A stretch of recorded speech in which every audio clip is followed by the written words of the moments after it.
J'ai commencé le travail en 2004. Ça fait combien? Je travaille depuis 21 ans à la fonction publique. Aujourd'hui, je suis inspecteur principal des impôts, chef de cellule du suivi des analyses et des recours gracieux à la direction générale des impôts. Les recours gracieux, ça veut dire quand peut-être tu reconnais tes impositions, tu sais que oui, ces impositions sont réelles, mais je demande la grâce de l'administration parce que peut-être je ne peux pas les payer. Ils sont assez forts. Je ne suis pas en mesure de les payer. Peut-être je suis tombée malade, peut-être ma société a des problèmes. En fait, il y a des raisons. Alors, on fait ce qu'on appelle le recours gracieux. Non, l'analyse d'un dossier a des règles. Nous avons le Code général des impôts qui a des règles. Nous nous appuyons sur la loi et puis on analyse. C'est vrai quand même qu'il y a des cas où, comment je peux le dire, je prends sur moi d'aller dire à la hiérarchie que vraiment essayons de regarder plus profondément ces cas, des cas de maladie, des cas vraiment, puis j'ai mis mais vraiment pour qu'on essaye de trouver une solution, des solutions plus agréables. Waouh, femme influente,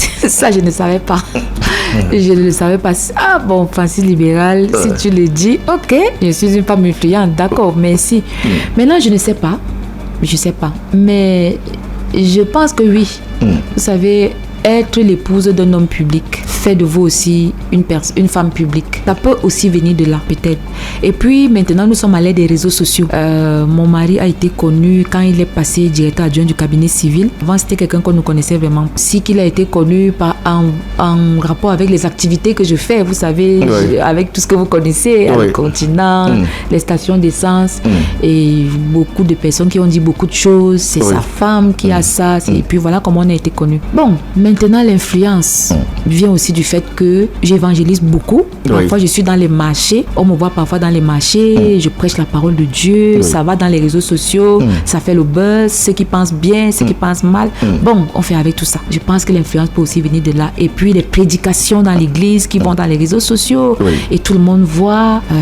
Un jour, je me rappelle, j'étais à Paris. Pendant que je me baladais dans une rue, j'ai rencontré un blanc qui m'a stoppé. Bonjour madame. Oui, vous êtes pasteur? Je dis que oui. Ah, je vous vois. Donc, pour dire, l'influence peut aussi venir de là. Voilà tout ce que je peux dire.